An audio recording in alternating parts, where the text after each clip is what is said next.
main amount of gold, and I want to dissolve everything and recover gold with aluminum, and we be putting very little amount of aluminum, around the same amount how much is gold in here, okay?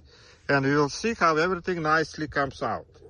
I'm transferring this all gold and sand and all useless metals in my 50 milliliters beaker. There'll be very little amount of gold, but if you can recover that little amount of gold, then you can recover big amount gold when you get it, okay? So right now, I just want to test my aluminum, and I think it's better than everything. And so far, what I got it is very fast reacting. You see how small gold is. You see, look in this dust.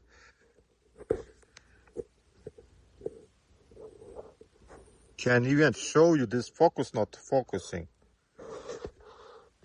Okay, see over here? Okay. This kind of gold I need to dissolve. About 5 milliliters of, how say it, sand mixed with microscopic gold. And you see right away solution changing color.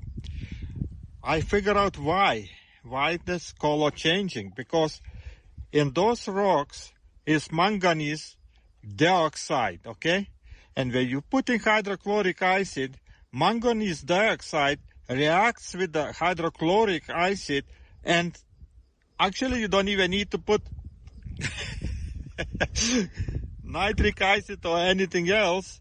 It dissolves the gold by yourself, just hydrochloric acid and manganese dioxide, okay? So, but I don't know how much is there. I decided to add some potassium nitrite in water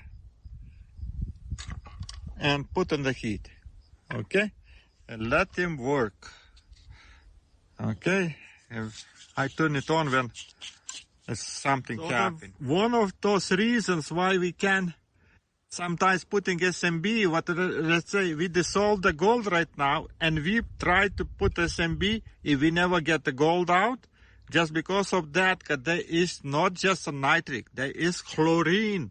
Chlorine dissolved in this solution, which ones you can kill the nitric with urea or something, but chlorine still there. What chlorine we getting from manganese dioxide. This is, I was doing research, I accidentally found it. And participate with the aluminum, everything what is there. First be going from solution, there be gold and everything else. Then I can redissolve that stuff and there be no more chlorine, okay? Because we're not taking those manganese dioxide with this in second beaker. Why? And second refining, gold comes out very nicely without any problems. So this is the reason. And you have a lot of manganese dioxide in the rocks. And if you don't know what you're doing, that manganese dioxide reacts with the hydrochloric acid, and what's happened? He makes chlorine, a lot of chlorine, and that chlorine dissolves the gold, microscopic gold, and on the end, if you kill the nitric, chlorine still stays in solution and don't let your gold precipitate, okay? You see, solution getting hot, and everything started more bubbling, so it means everything is okay. So right now we just wait till everything dissolves. And we need to wait. I see the pirates too. You see it's dissolving pirates and sulfur swimming on the surface. That is a sulfur from the pirate. Okay, guys, let's continue. That brown stuff is manganese dioxide. and sometimes it's black, sometimes it's brown, sometimes it's different color.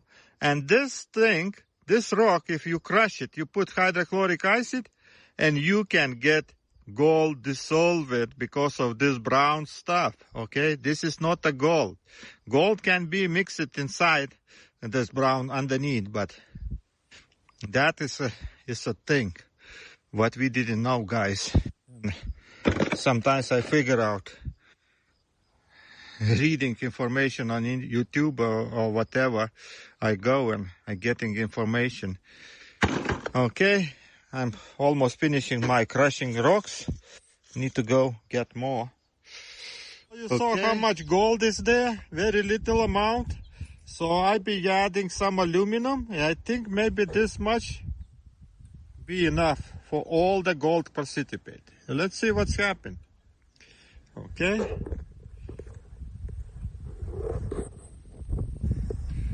Okay, gold started participating. You see? Because I killed nitric with the urea. You don't like that urea, but I killed nitric with it. And now I have gold participation. You see?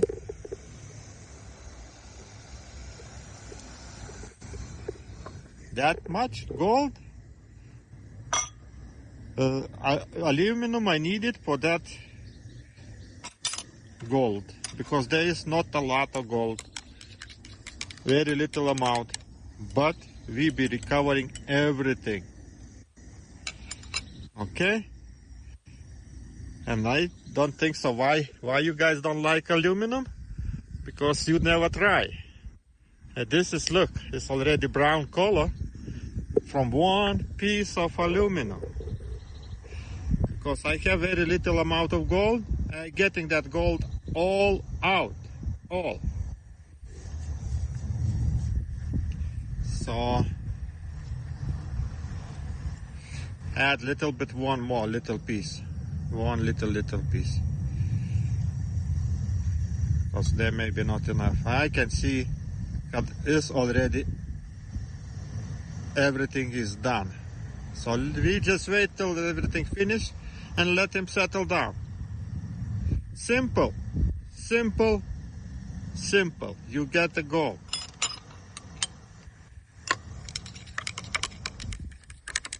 No need nothing.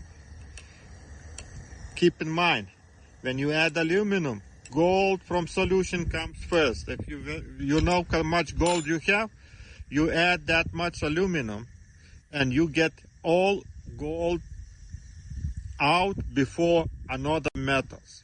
And another metals is what? What can be? Zinc, tin, the very little amount iron or something, and those you can dissolve in hydrochloric acid. It's no problem. And you have clean gold participated. So if you never got the gold yet, so this is the way to go to start getting gold out. Okay?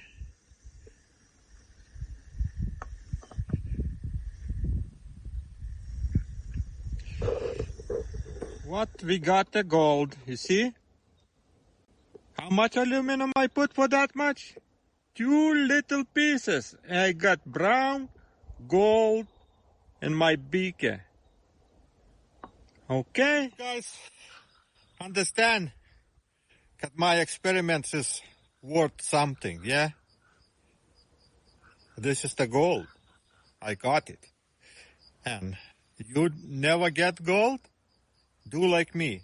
Just add aluminum, that much, how much you're expecting to have a gold in that solution. And don't forget, always, always kill the nitric. Use urea, okay? And when you kill the nitric, you get that gold with no problem. So I think there is still yellow, but that yellow is not from gold. That is another metals, which one I add little bit hydrochloric acid, and they dissolve it. And solution became yellow, but gold not dissolving in hydrochloric acid. So Hey, try it, okay? And you get it. You'll be happy to have that information. See you.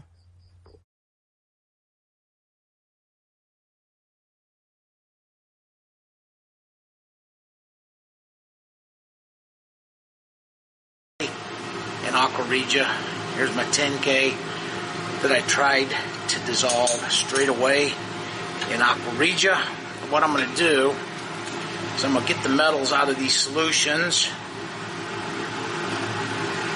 and there's going to be some gold in these solutions. Then I'm going to put it into the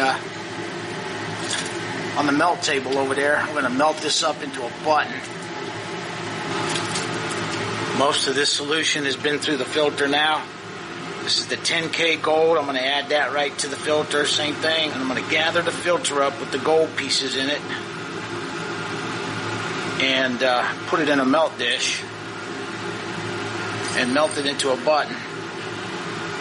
And then we'll quart it with silver and refine it properly that way. Here's the karat gold that we tried to dissolve in aqua regia.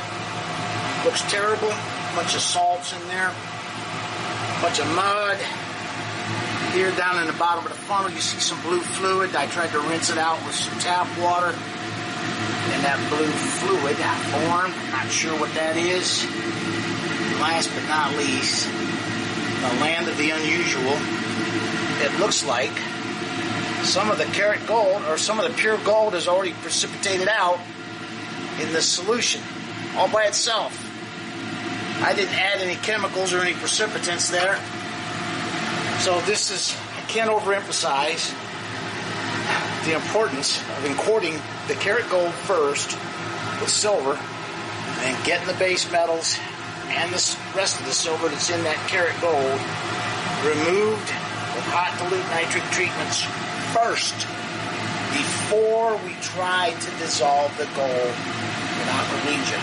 This is the kind of mess that results if we try to go straight to aqua regia with that karat gold.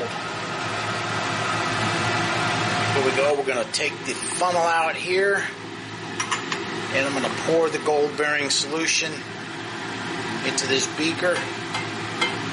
Notice there's some gold precipitated out on the bottom there. I'm not sure where that came from.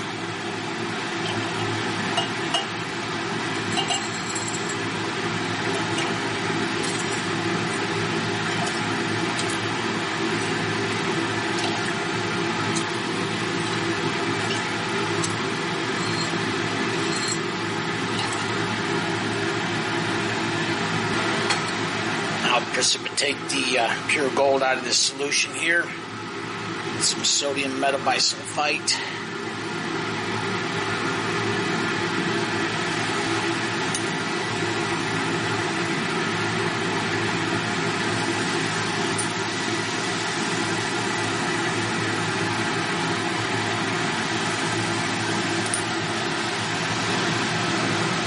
Do a quick stannous test. Make sure we got all the gold out of solution here.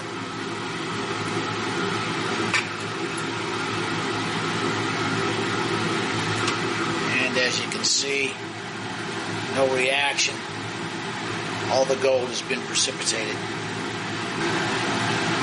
I'm going to transfer the metal out of this funnel into this melt dish now.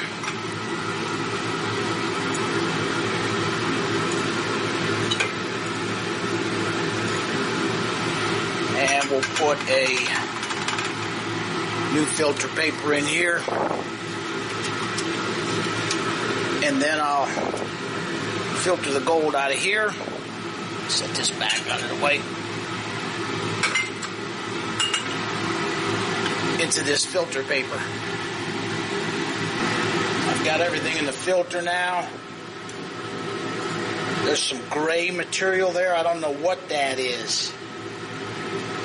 It's gray. There's some brown in with it. But not anything that I'm used to seeing when I refine gold. Another reason why it's so important to inquart the gold with silver before we try to put it in aqua regia. Here's our material. Looks gray, does not look brown, doesn't look very much like gold. Going to get it in this melt dish with the other material.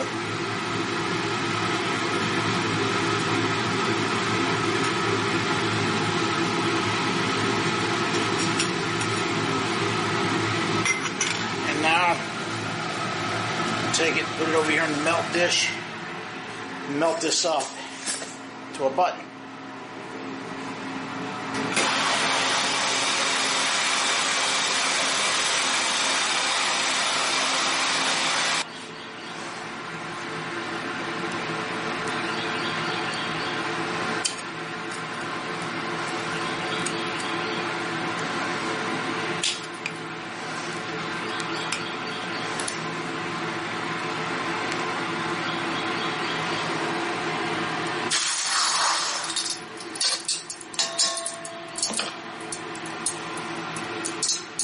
Scratch a little bit of it on this touchstone here, and we're going to put some this is 14K test acid on it, and that looks like it's right around maybe 14, between 14 and 10K, I'd say, just by looking. Here's our gold button. It weighs 34.2 times 0.635 equals, that's how much I need to add if it's 10K gold. I think it's going to be a little below that. So I'm going to add 20.1 grams of sterling silver to inquart the button. Here's our gold button, the silver that I'll use to inquart it. Throw both of these in the melt dish and go ahead and start the melt.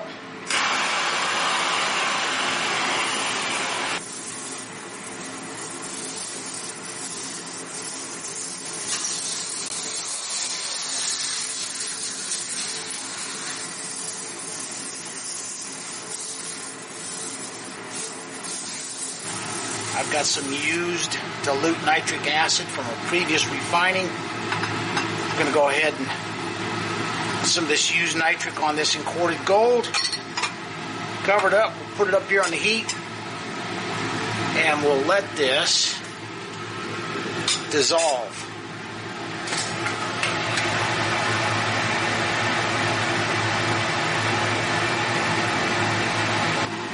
I took several treatments here to get all the base metals and silver dissolved out. And now what I'm going to do, see the gold is a nice brown color. It remained in solid chunks. I'm just going to pour this acid off now. Here's our inquarted gold. You can see all the base metals and the silver has been removed from it. It's nice and brown. So what we're going to do now is I'm going to add some hydrochloric acid, and we'll dissolve this residual nitric acid in there, and we'll put this up on the heat.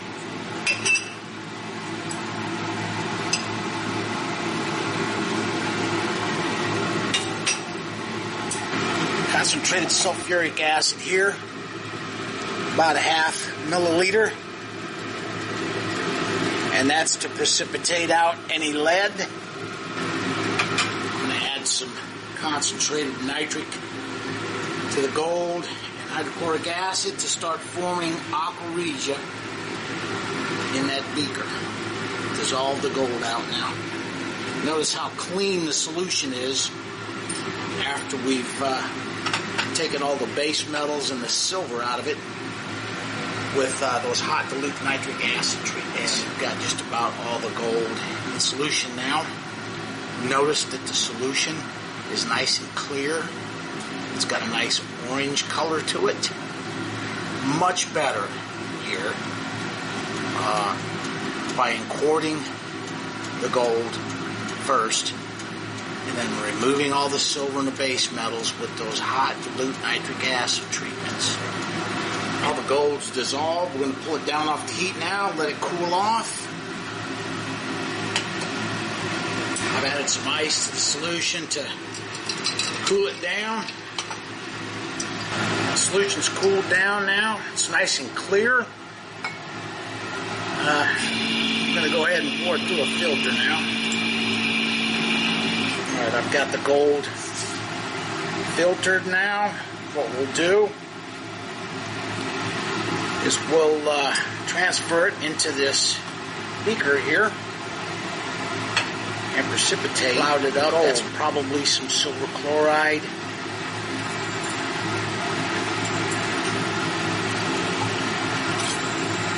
And then what we'll do here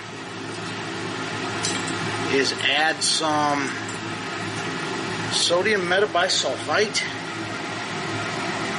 and precipitate out pure gold.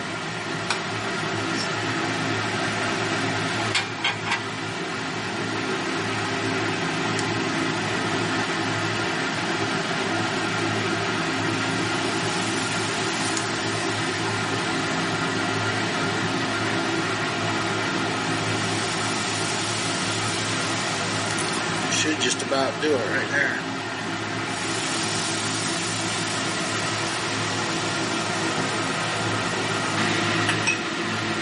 Alright, the whole point of this video is to show how to recover from the mistake of trying to dissolve that carat gold directly in aqua regia. I think we did that pretty good.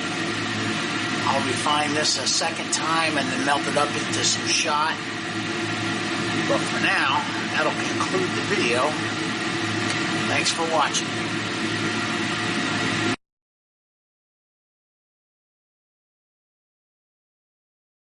And Israel. Israeli Prime Minister Benjamin Netanyahu is vowing that President Biden's threat to withhold weapons will not prevent the country from proceeding with a military offensive in Rafah. Netanyahu declared Israel would stand alone and fight with its, quote, fingernails if necessary. This comes as ceasefire talks appear to be at a standstill. Both Israeli and Hamas delegates left negotiations in Cairo yesterday with no deal. Meanwhile, today, the UN General Assembly is expected to vote on a Palestinian bid for full membership within the alliance.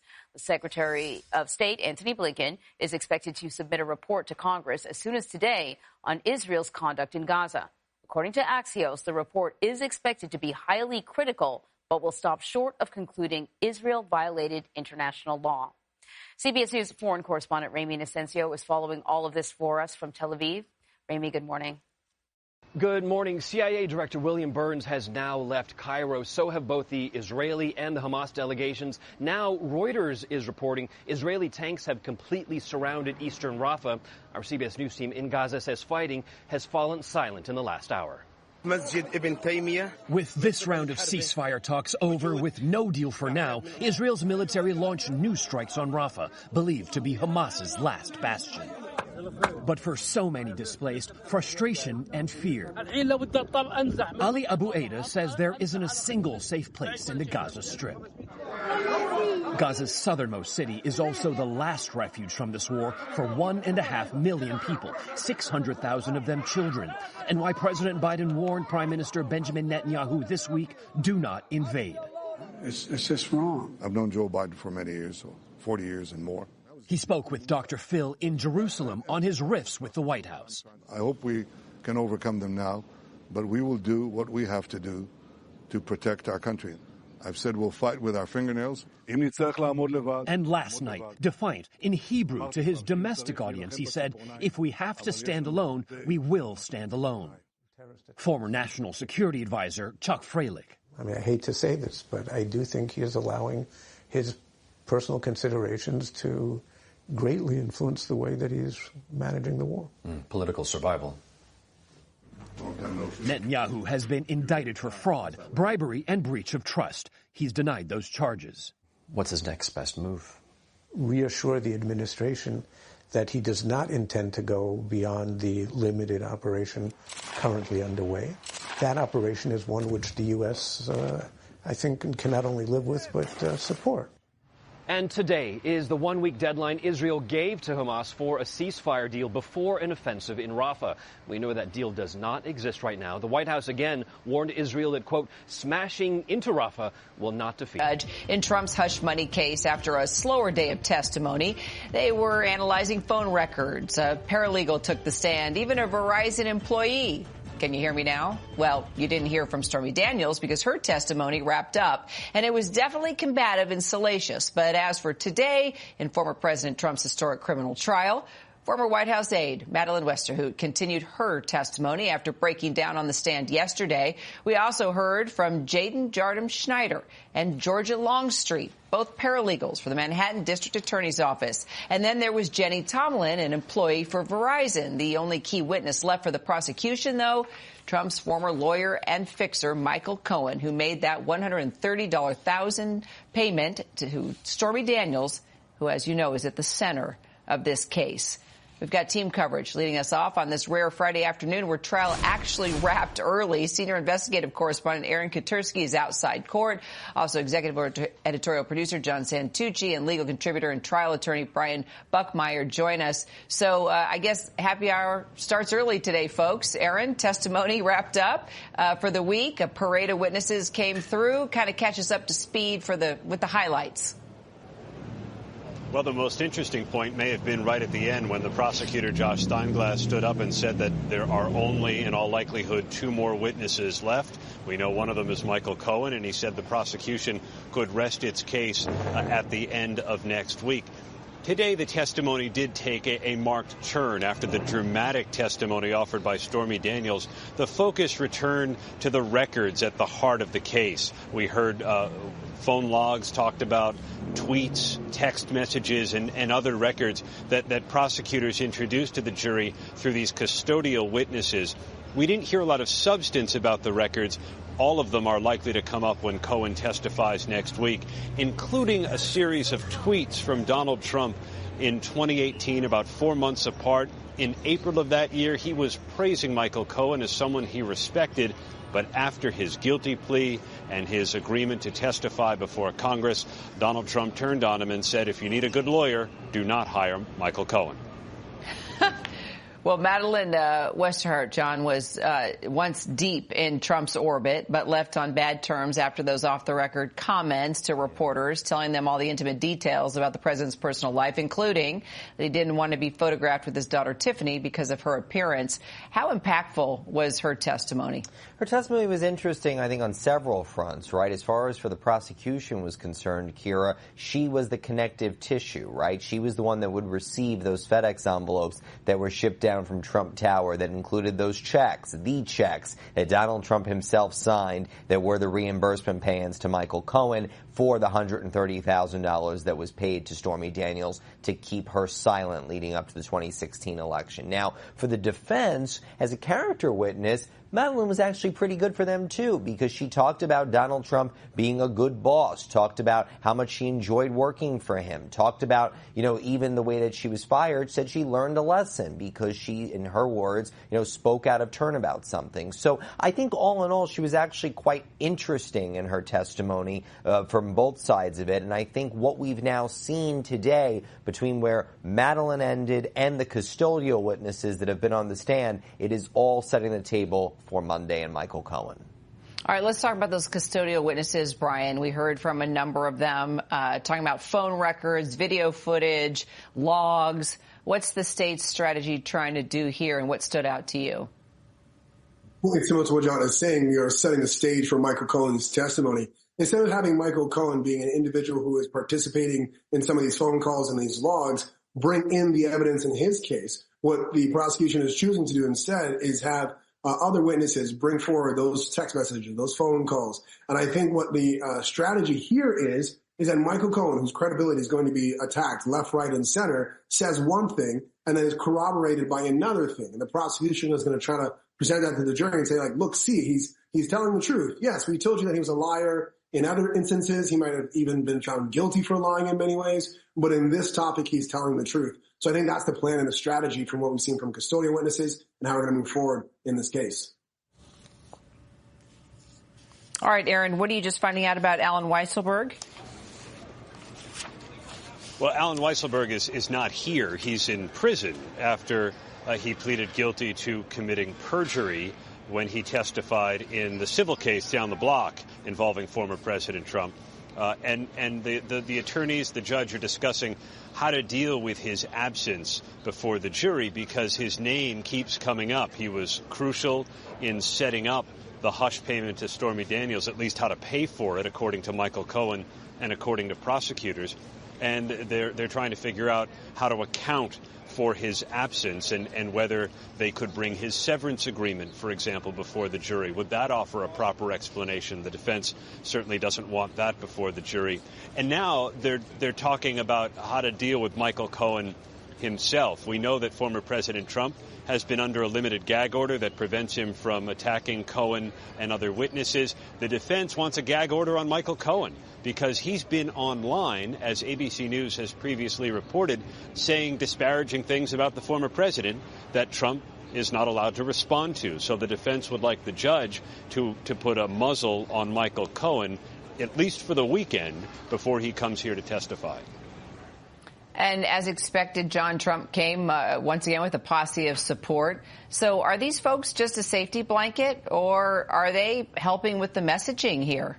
Well, it's a bit of both, right? I mean, he's got a couple campaign officials in the courtroom with him today, one of which is Susan Wiles, who is the de facto campaign manager for Donald Trump's 2024 campaign. Jeanine Pirro, the Fox News commentator currently, but former longtime Westchester County District Attorney, who Donald Trump's husband, he pardoned. That was his last act as president here, as you might recall, right before power was handed over to Joe Biden in 2021.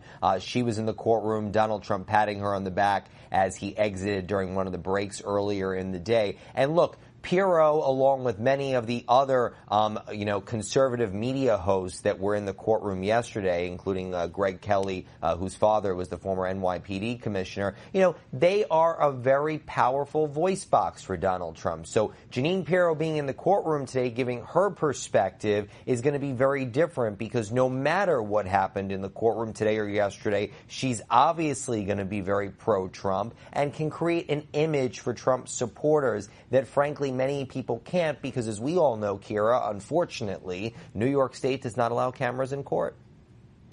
Yeah, and I'll tell you, if those cameras were there, it would be an even bigger media circus. Yeah, exactly. Okay, so Aaron, just kind of, first of all, why did we wrap early today? It was a nice little Friday celebration that it ended a few hours early. What's the purpose behind that? Because they definitely did get through a number of witnesses today in court. Yeah, these were all witnesses to get the records into the record. We looked at phone logs, tweets, text messages, and other documents and records that are likely to come up during the testimony of Michael Cohen, who is probably the next to last witness for the prosecution. There may be a summary witness. Prosecutors said, depending on how the cross-examination goes, they could rest the case as soon as next week. I'll tell you, former President Trump spent most of the day not listening a whole lot to these custodial witnesses. You saw he came out with a stack of papers. He was very busy all during the trial today, marking up those papers, perhaps preparing what he wanted to highlight in his hallway remarks just now. But he was pretty intent all day in marking up those papers, where the jury was, I think, a little sleepier after the dramatic testimony of Stormy Daniels. It was a much more subdued day, but it did end outside the presence of the jury with an admonishment for Michael Cohen. The defense had asked the judge to slap him with a gag order because he's been online so often saying disparaging things about former President Trump, and the defense complained Trump can't respond because of the gag order that he's under. The judge declined to go that far, but he did ask the prosecutors to instruct Cohen as a message from the bench to cool it this weekend before he comes to court.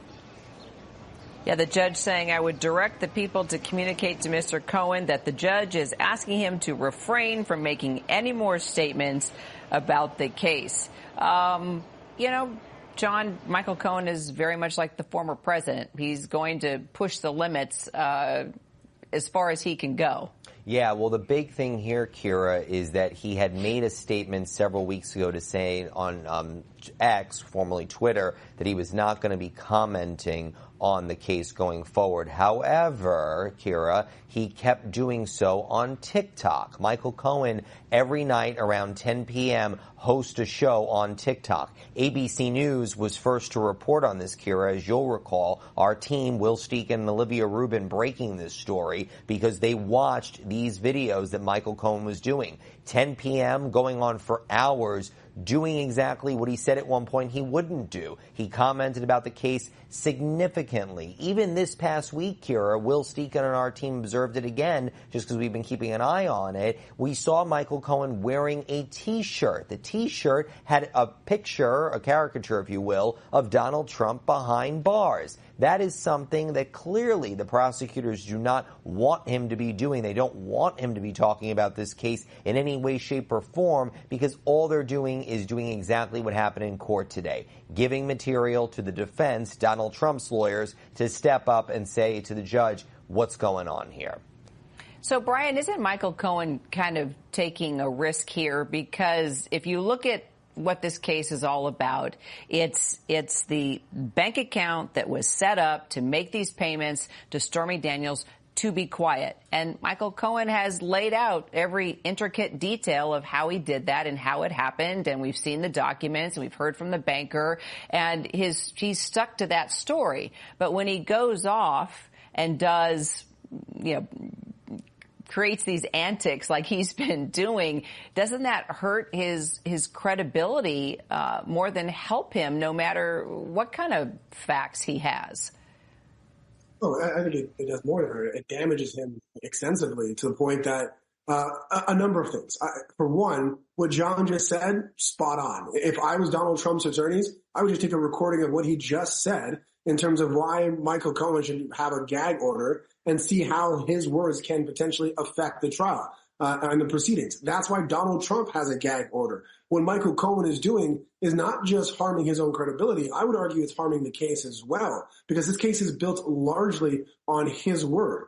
And if his word gets destroyed, it's not just saying, oh, he's a liar, but it's also saying, why did we ever bring this case? Which is one of the major arguments that Donald Trump is having here. And so I think in him having these outbursts and speaking this way, no, it doesn't help the defense. It doesn't help the prosecution in any way. Brian, Aaron, John, thanks, guys.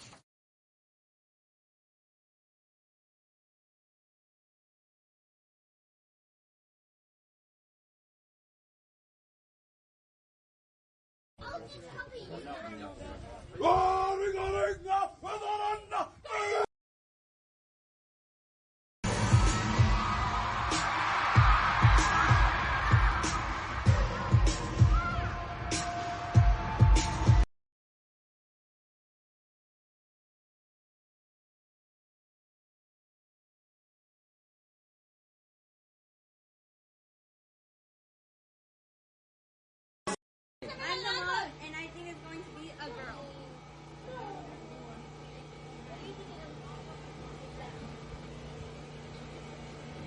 I'm the dad, and I think it's going to be a boy. TP. Oh, sign language. It's not a friend group unless you have that one friend who gets absolutely bullied and roasted for no reason. It's not a friend. Okay, we have a... Fuck was that? An incident has been detected in the building. Please prepare to evacuate and wait further instruction. Oh, I'm getting ready. Okay, we have...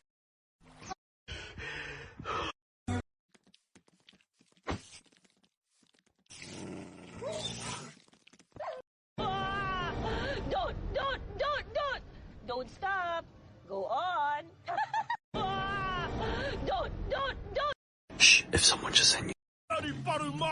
It's because I'm not a Morrison, eh? They didn't let you in again, huh? Nah, they said I had to work on my rail and haka. What they mean now? I keep it real.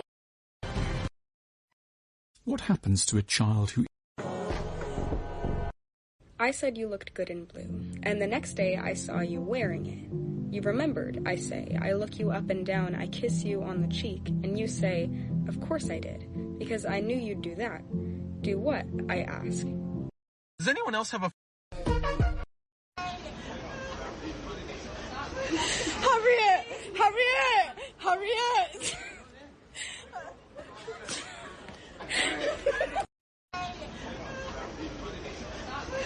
Harriet!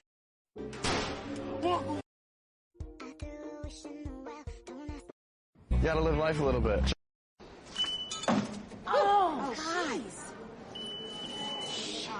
Hey, I got it. Hey. Oh, wow. Thank you. That's so nice. No worries. That's fascinating.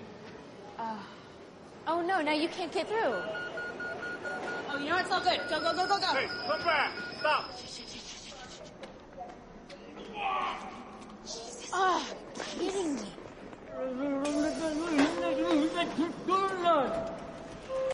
Why does having a crush make you become a freak? Because one time... Hi everyone, you guys have been... Hi everyone, you guys have been absolutely hounding me to know what was in the letter that Malachi left. Michael Cohen here with another Michael Cohen Reacts. Well, it's been a while.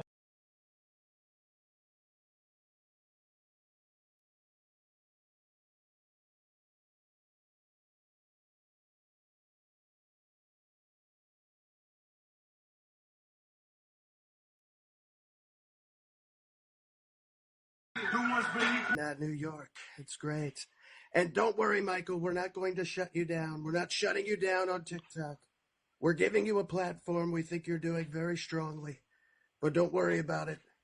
I'm going to go to jail, and it's going to be okay. And I'm going to do it in your honor, quite frankly. Z-Pack, fantastic. But, Michael...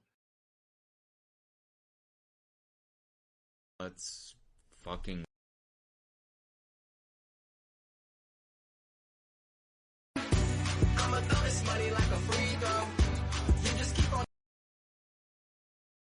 So Donald Trump said this at a rally the other day. I'll give you an example. Cameras, why don't you just turn around, show the extent of this crowd to every corner, from corner to corner. Show it. Show it. But they won't do it. And one sole cameraman actually did it and turned around and showed the crowd. Take a look.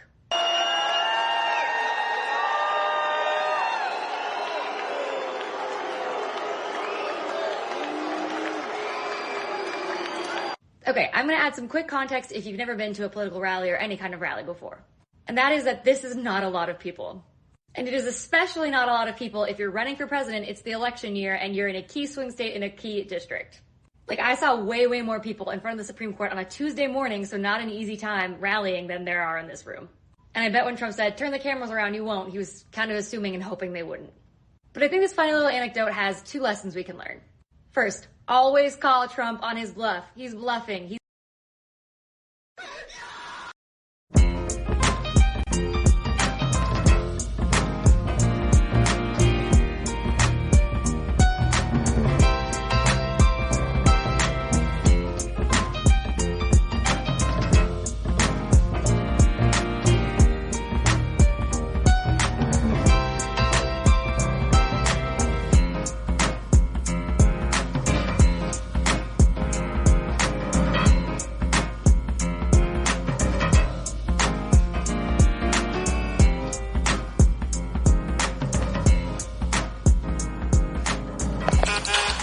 That's the fucking what Chris, it comes down to. Short walk, man. We're almost there. Are you sending too many? Chris, why don't you want to go to this elevator? Chris, you're sending too many. Chris, talk to me. I'm sorry. Talk to me. Why don't you want to go to this elevator? Because it's death. No. It's perfectly safe with us. We're not going to take you to death. My instincts tell me that's death. Okay, but I understand how you feel.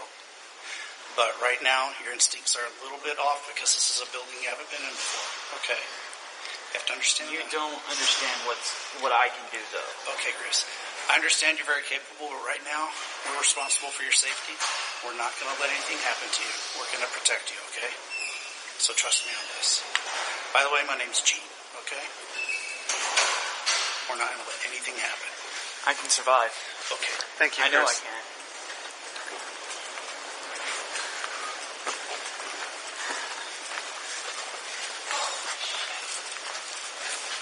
You're on the right. Bring it on, motherfuckers. Right here? Right here, yep. We're going to go down one level to the 6th floor.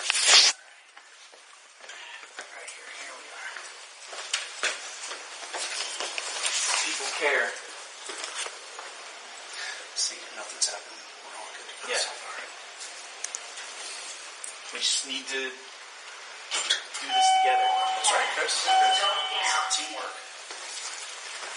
Alright, let's step back in here. There we go.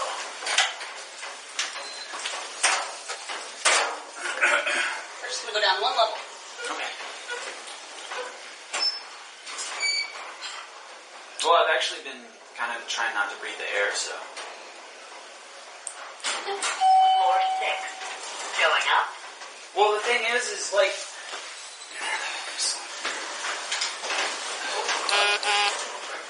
Can I say some stuff? Step out of the elevator. Let's get out of the elevator. Let me talk. Let me fucking talk. Please. Go ahead. Chris. Please. I'm asking nicely. All right, I'm sorry. It's difficult to put it into words. Mm-hmm.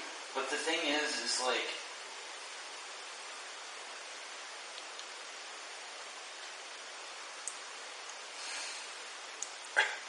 Okay.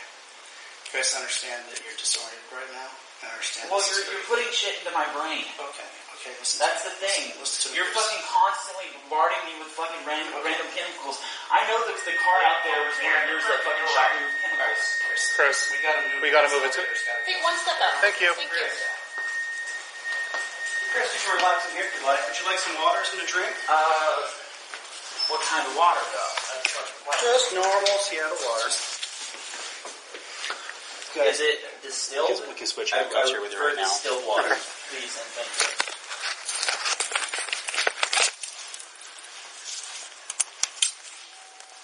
Put those. No. First. Stop.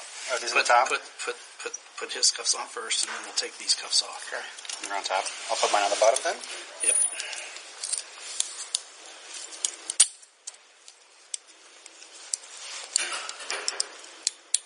We can get those fixed later.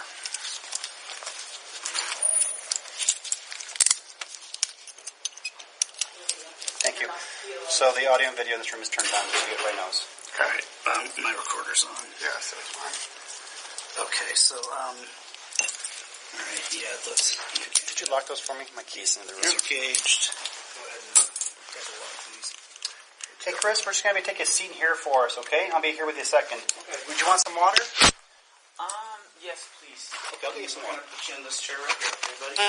It won't be long, Chris. It'll be just a few minutes. I appreciate it. I mean, you guys understand where I'm at, what I can do, so don't try any... Yeah. No worries, man. Okay. See how pockets are out. Y'all searched them, right? Yeah, we did, yeah. Is there anything they missed in the search, Chris? Anything you know about? There is a amulet, and I believe I need that for these conversations. Your amulet? Okay. Yes. Okay. Thanks, Chris. Just hold on here just a second, okay? Yeah.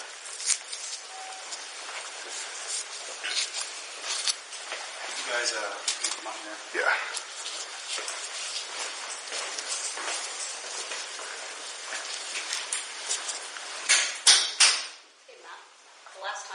Out here, when I listened to my suspect interview later, we could hear it on the recorder in there. What we said out here. So I don't know if you want to go over there. We could go over there and watch. Sure. Yeah. Hey guys. I need somebody to tell us. That's not the right elevator, Chris. Send me to space. Like, that's the fucking what it comes down to. Short walk, man. We're almost there. Are you sending too many? Chris, why don't you want to go to this elevator? Chris, you're sending too many. Chris, talk to me. I'm sorry. Talk to me. Why don't you want to go to this elevator? Because it's death. No. You're perfectly safe with us. We're not going to take you to death. We don't want to go to death. Instincts tell me that's death. Okay, but I understand how you feel. But right now, your instincts are a little bit off because this is a building you haven't been in before. Okay. You have to understand that. You don't understand what I can do, though. Okay.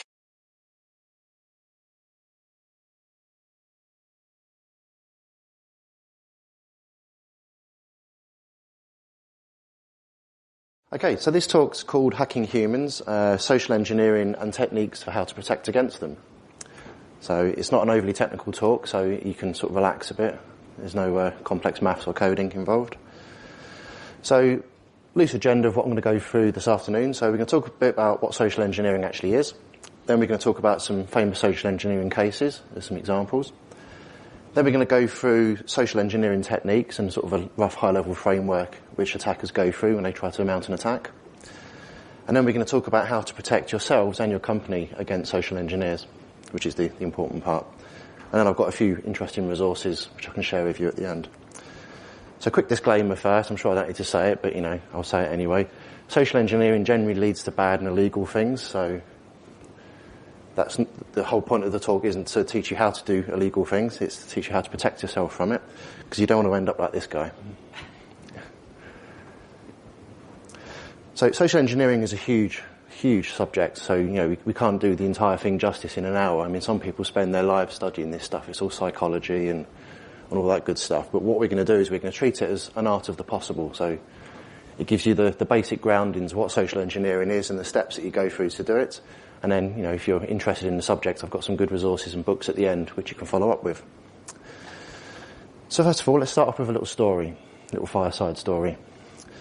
So we've got a guy called Keith who's sitting there late at night working in tech support, daydreaming about his tea break where he's going to go and own his game of pool with his friend. And then suddenly he gets a phone call. So he picks it up and goes, "Hello, this is Keith from technical support. How can I help you?" Then there's a panicked voice on the end of the phone. "Keith, it's Tom, Senior Financial VP from Floor 9. I've got a big meeting tomorrow and I can't get into my system to access the PowerPoints and spreadsheets. If I can't access these systems, then, I'm screwed. We've got a massive investor meeting in the morning."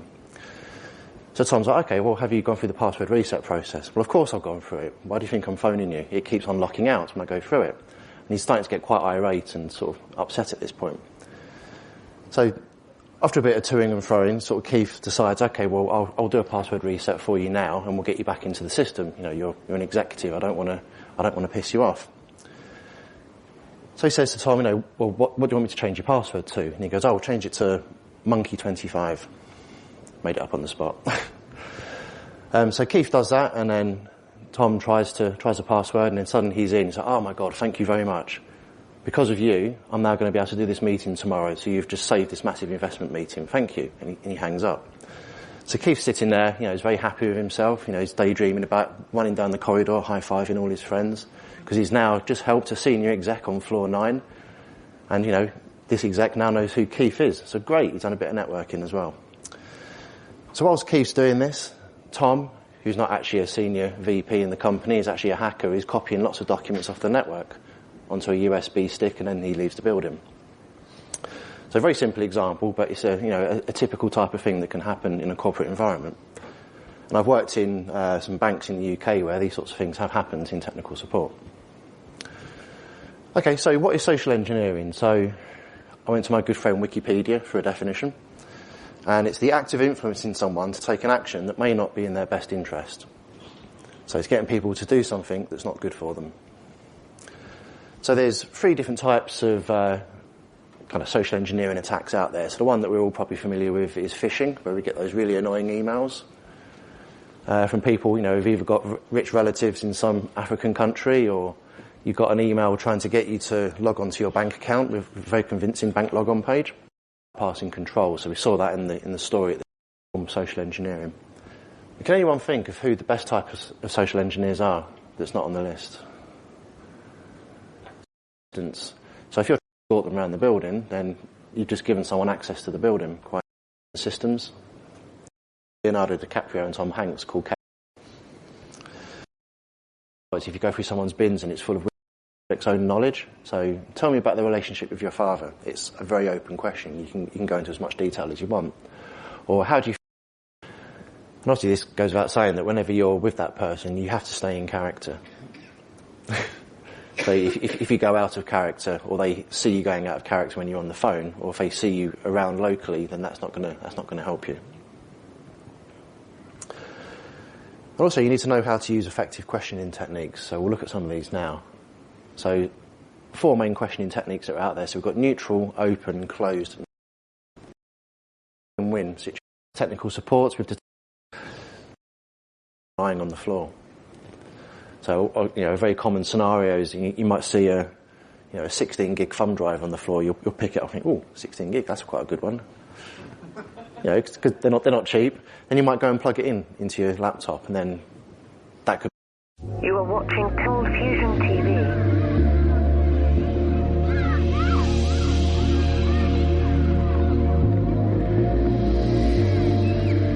Hi, welcome to another Cold Fusion video. Shortly after the 2008 global financial crash, a mysterious white paper emerged from an unknown entity, a person or group calling themselves Satoshi Nakamoto. In this mysterious white paper, a new peer-to-peer financial system was discussed. It was to use a digital cryptocurrency called Bitcoin. It was an omen to people being sick of centralized power meddling with economic systems. Many perceived this new system as a better way of doing things. The technology invented to power this new system was called blockchain, and Nakamoto's paper was its grand unveiling. In this video, we'll talk about some exciting implications of this technology and the impact it could have on all of our lives. So what is blockchain? It's the underlying technology behind cryptocurrencies like Bitcoin and Ethereum, but its uses go far beyond that. It all sounds complicated, but let me try and break it down into one sentence, an important concept that you need to remember. Simply put, blockchain is a continuously updated record of who holds what. These records are split into linked blocks and then secured using cryptography. The cryptography part just means that you can be sure about the records. This is dubbed as automated trust, or trust that's inherently built into the system. The list of records, known as a distributed ledger, is decentralized and available to everyone to see and verify. In addition, the blockchain is tamper-evident and unhackable due to its distributed nature. Everyone knows when a block has been messed with because it is rejected by the rest of the system. If you want to know more details, I've already done a video about the basics of how blockchain works in regards to cryptocurrencies. I'll leave that video and other information sources in the description below. Blockchain has a social perception strongly related to Bitcoin and other cryptocurrencies, and most people view the blockchain as something for intellectual tech-savvy criminals or people that are anti-government. But the emerging truth is that the blockchain has applications far beyond cryptos and as a whole will be nothing short of revolutionary. I've invited Dr. Adrian McCullough, a blockchain lawyer who's at the cutting edge of what's going on in the industry, to speak to us today. Alrighty. I'm a lawyer of 30 years experience. I'm the only lawyer with a PhD in IT security. My thesis involved technical analysis of digital signatures and hash algorithms, which happens to be the underlying technology for blockchain. So a blockchain is just a special type of data repository that is in itself tamper evident. Blockchain technology is being called the next stage of the internet by many. But I believe that this is now the next generation of the internet, and that it holds vast promise for every business, every society, and for all of you individually. Let me break it down. Our current internet is an internet of information. It's based on the concept of copying and distributing information, be it video, email, or data. All of these are copies. For example, if you want to watch a video on YouTube or receive an email, you're looking at a digital copy of the original. But what if we take this further to the next stage? What about assets that provide real value, like contracts such as a house or car ownership, a stock, a bond, money, votes, or digital identities? The problem is, you don't want to have these things as copies. For example, you don't want to send someone $5,000 yet still have the original $5,000 under your name. This was called the double spending problem by cryptographers. Despite the name, this basically means the problem of having two digital copies of something that should only have one unique identity. The cryptography element of the blockchain enabled it to be the first technology of its kind to solve the double spending problem. Now for the first time, we can build a new stage of the internet based on real value. And this is partly why it's such a big deal. So where can the blockchain be applied? In my talk with Dr. Adrian, he discusses the FITS model of blockchain application. FITS is an acronym. Using this model, the best place to use blockchain are places with high possibility of fraud, an intermediary or middleman, environments with high throughput, and stable data. I'll let Dr. Adrian explain further. You should try to run against your environment what's called the FITS model, F-I-T-S. The FITS model stands for, F stands for fraud. If you are in an environment where there is a history, propensity, likelihood of fraud involved in various transactions, then the blockchain can assist in reducing the likelihood of fraud actually occurring. Adrian goes on to say that this is why blockchain is being used for international finance transactions. The next area of the FITS is the I. If you have an environment where there are intermediaries involved, then you may be able to disintermediate those parties if they really don't provide value. He goes on to say that we can get average transaction settlement times from 2 days down to 15 minutes by taking away middlemen. Throughput or number of transactions per second is another consideration. It turns out that Bitcoin can only do 10 transactions per second, while MasterCard and Visa can do about 80,000. But researchers are currently looking into increasing the throughput. You then look at things which what Vincent Grimoli from the University of New South Wales has developed.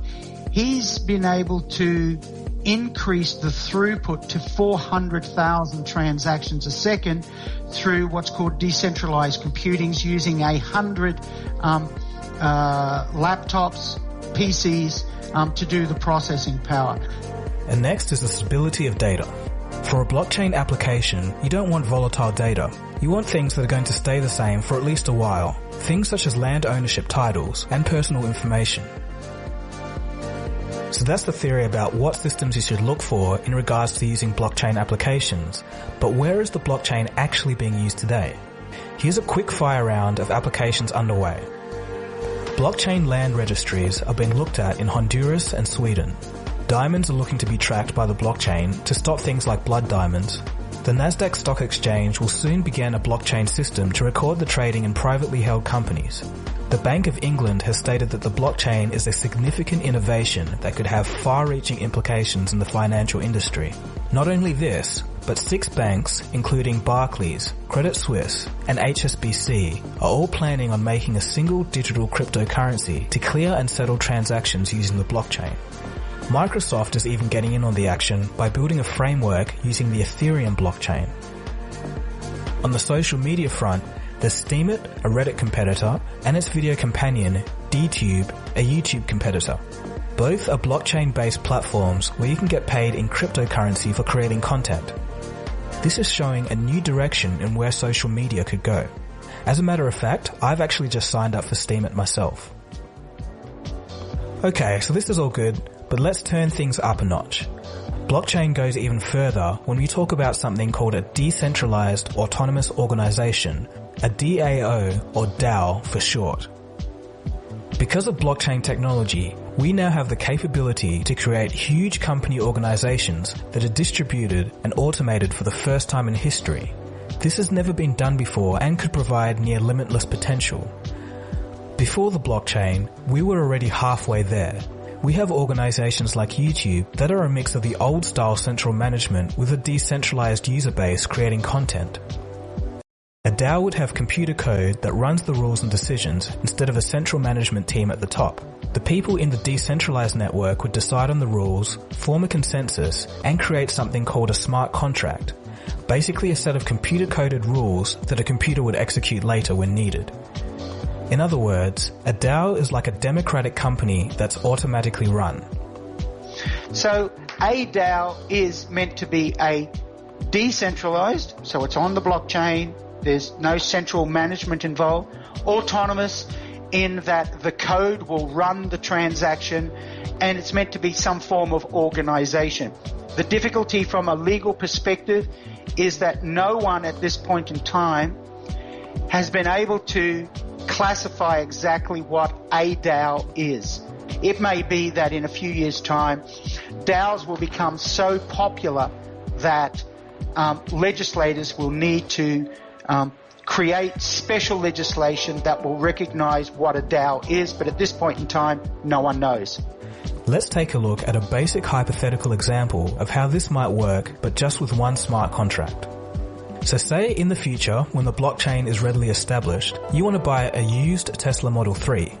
Traditionally, you'd go to a dealer or an individual, you'd make sure that the details and the history of the car are correct, you'd hassle for a price with the seller, take the money out from the bank, transfer the money, sign a lot of paperwork, wait for the money to clear, and then you can finally have the car.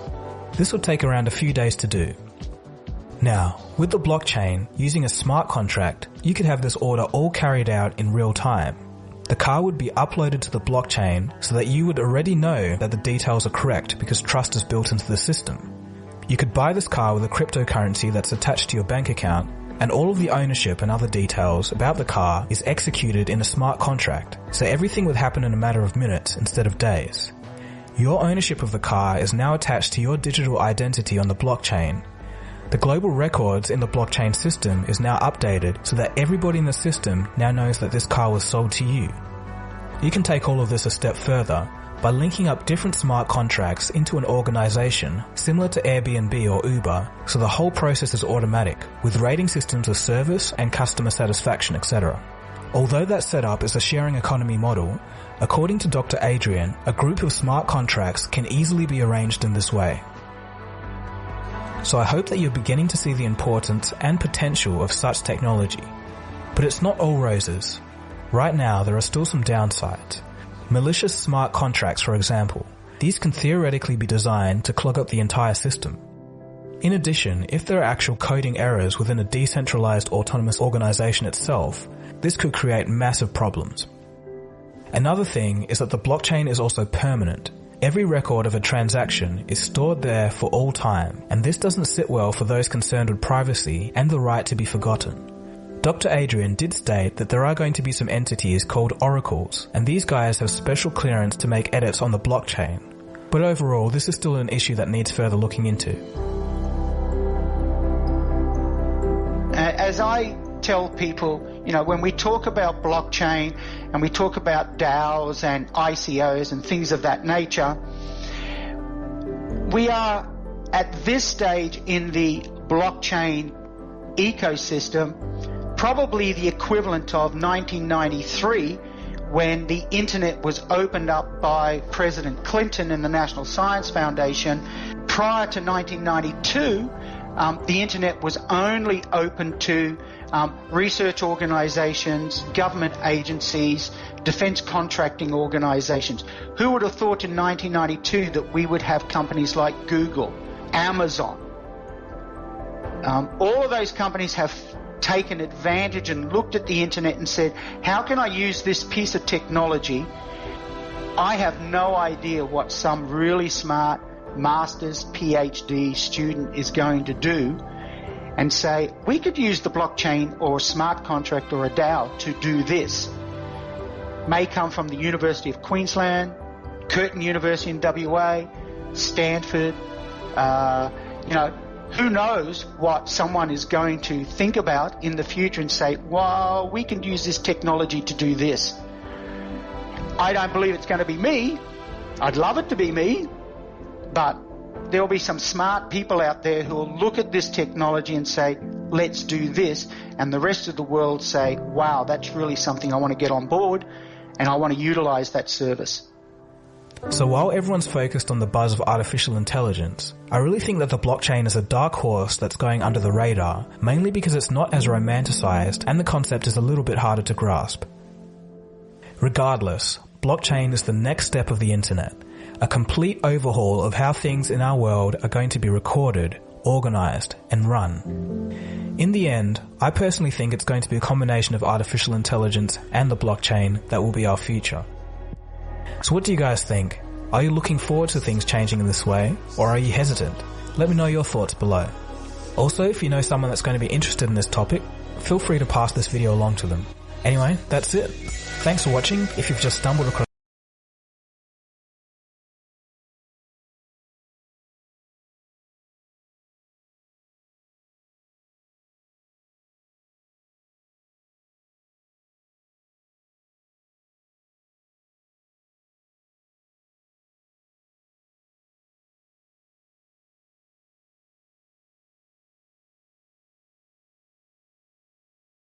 So any of you that know, of course, what we do with social engineering, it seems like a logical progression that we would get together with someone like Apollo,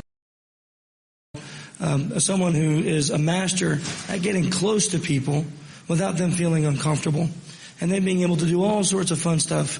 And we know for the entertainment value, like take things off of you, but there's so much more value to it psychologically from a social engineering perspective, from a security perspective. Getting close to people and having them not feel uncomfortable is something that really can work for us. So Apollo was part of a crew that made a short film, right? Yeah. That was never released. For the general public. For the general public. So he's got a clip of that. As soon as we get this projector and it gets running, we're going to open up this session with a little piece of that video. So you get a sense of what we're going to be talking about here today. And then we're going to do some Q&A and some other things about, the title of the talk is the 60 Minutes in the Mind of a Grifter. And we'll talk about what that is, how that applies to us. I think it's 52 minutes. 52 minutes? So it is now 51 and a half minutes in the mind of a grifter. We'll see how that works. It looks like our projector is now living. Awesome. A couple things. That's natural. It looks like that's what the mirroring would work by. Yes. Everyone get a mirror and turn around and watch this screen. On this side, pull out your mirrors and watch. I want to be out here so I can chat with you a little bit closer. Suckers. Yeah, this is kind of a test also, because if I speak here later on, I want to see half of my body's cut off, so for the guys in the back, it might be hard for them to see. Anybody that can't see me very well, can you raise your hand just so I know who you are and I'll play to you? So we have a couple, 2, 3, okay, then I don't care about you guys. We can just deal with these guys. The nature of a con, most of you are probably familiar with when you hear the term con artist. Con stands for confidence. But the idea of the confidence is how do you get the confidence of your mark? How do you get them to be convicted about what they're doing? The difference between belief and knowing something. You can believe something, I think it might be this, but if you can get somebody to be absolutely sure that they'll doubt their assumptions, they don't have any doubt, they'll move forward. That's really what a con is. It's how to get them so concrete about what you're presenting to them that they have no doubt. And what's great about that for the social engineering is there's a lot of overlap. The social engineering is trying to take that into a science versus something that's been based on intuition in the past. I don't even know if I can add anything to that. That might make me cry. That's exactly, you guys know, how many people here, I always hate when I ask this question, because then I get like one hand and I feel stupid. How many people here listen to the podcast? Oh, good, more than one. There's like 5 of you. Okay, so you know what we do on the show, right? Every month we're trying to analyze psychologically the principles behind how bad guys get to do the things that they do. And that's why this is such an important talk, because it's not just intuition, it's not just sleight of hand, it's not a magic trick. It's actually understanding what happens up here when you do the things that Apollo does and why it works. If we can understand that, then we can duplicate it, and we can also defend against it, since we are supposed to be the good guys. So this is really a valuable lesson for all of us here, especially those of us that do this for a living and have to defend networks. If you don't, you still got to defend your family. And the last 18 months, guys, what's been going on? It's like nonstop, right? Every day is another. I think it's set up for reverse projection right now. How many goons does it take to unfuck? I'm going to say 3. So it's just the reverse projecting setup right now. Can I make a suggestion? Do you mind if I borrow this mic? I do not mind. And this was actually supposed to be a Q&A, so the big part of that is you guys. So is there anybody here who has any questions for me that might be familiar? And as you notice, we're kind of skipping past any kind of background on what I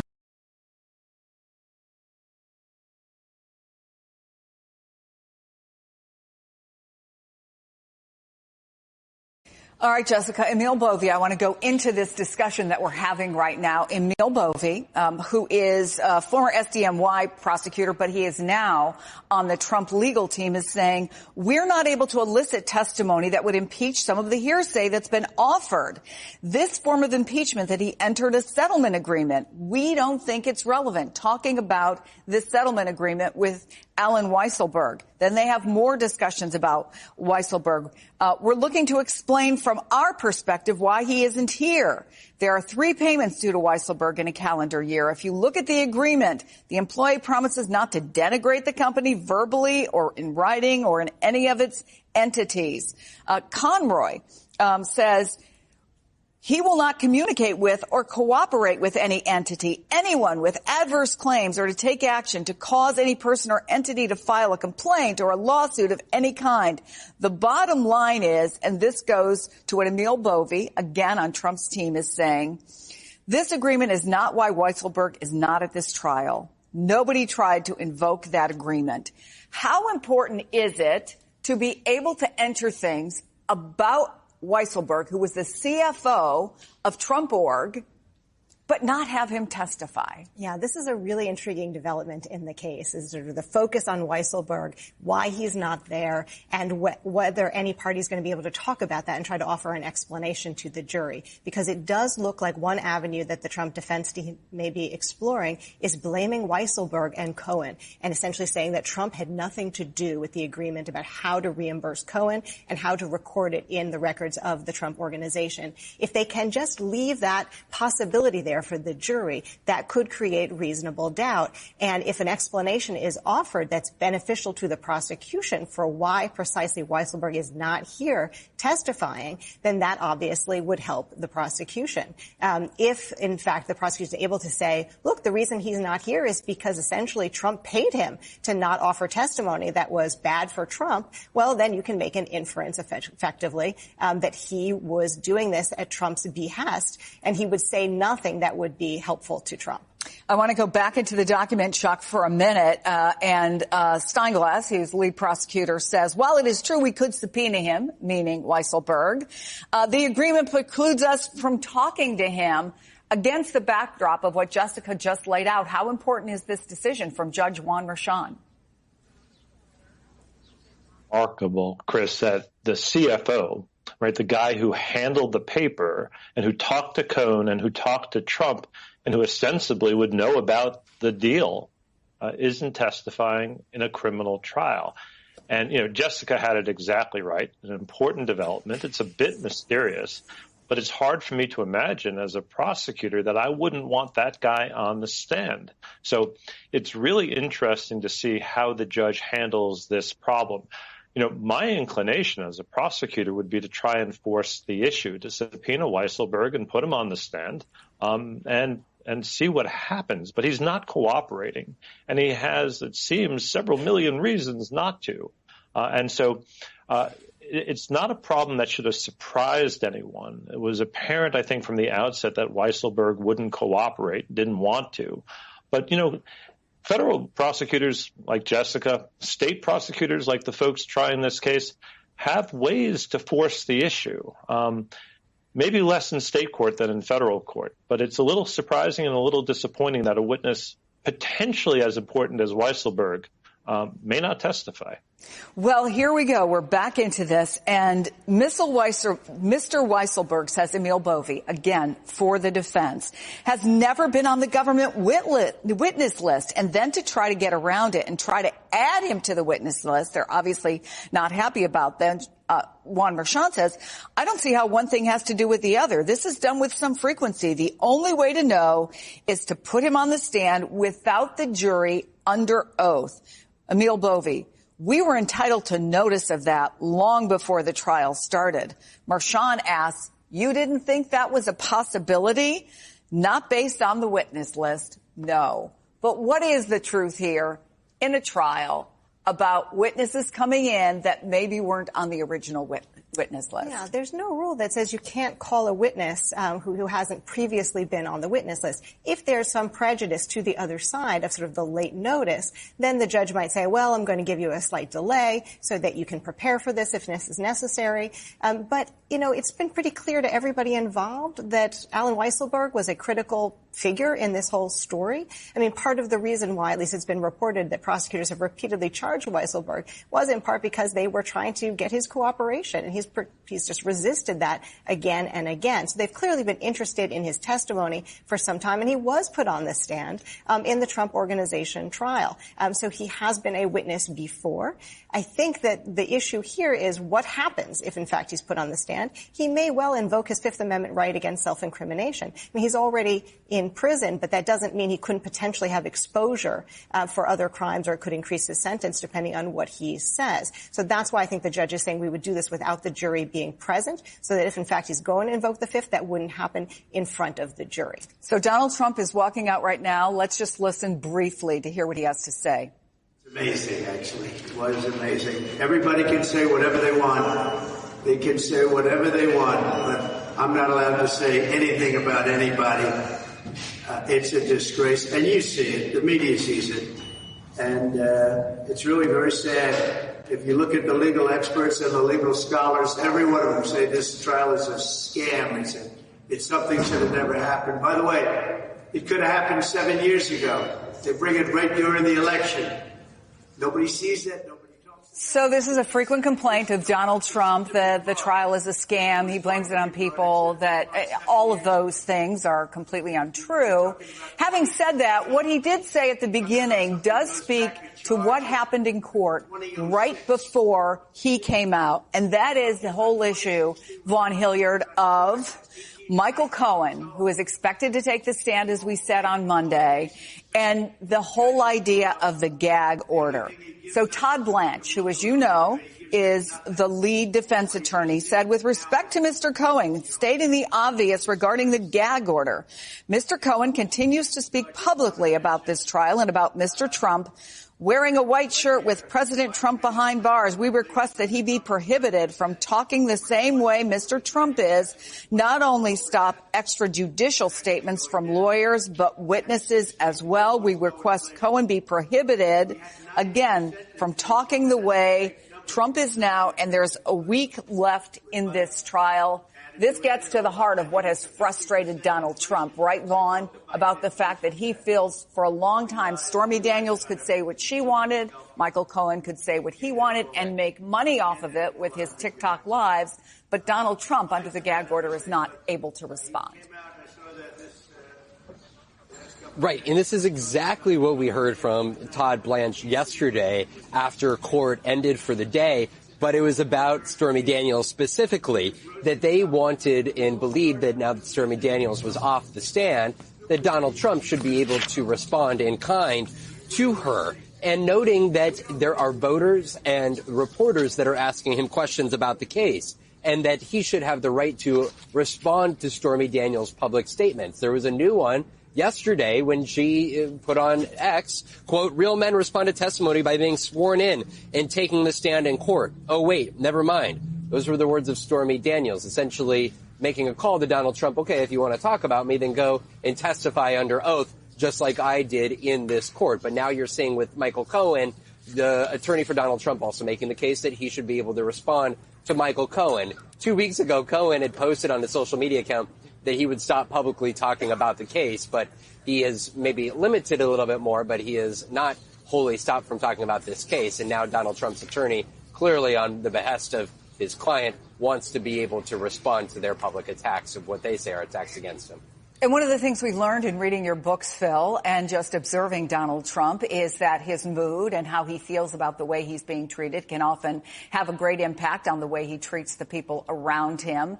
It can also have a great impact on how he tweets, what he says now, for example, when he comes out of court. And I'm wondering what you're reading into what you're seeing and hearing from him and the level of frustration he has about this.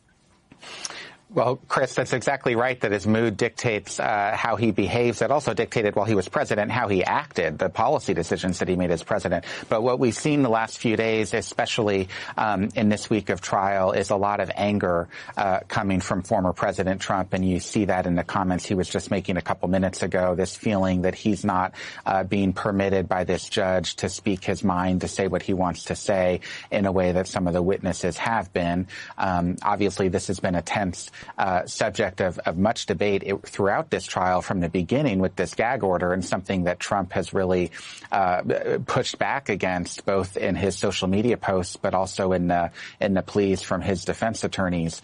But I assume this is a line we're going to continue to hear from Trump as he uses it to really try to make the point to his political supporters that somehow this trial is rigged against him, that this is unfair, that the judge is not treating him fairly, that he is being persecuted by the criminal justice system. That's the argument Trump's making. It's not backed up by evidence, of course, but when you see this frustration and this anger from Trump, it all feeds into that broader narrative that he's trying to portray in front of his political supporters. But do you also see, Phil, over the last couple of days, a kind of restraint? He does have that threat of jail hanging over him, the possibility, if not likelihood, that he could go and join Alan Weisselberg at Rikers. He has not made statements that were so directly inflammatory, potentially, as others he has made in the past. Do you think that Judge Juan Merchan's gag order and threat of jail is now, at least now, working? Well, that is what's changed this week. The threat of jail became a possibility that the judge laid out earlier this week, and Trump has been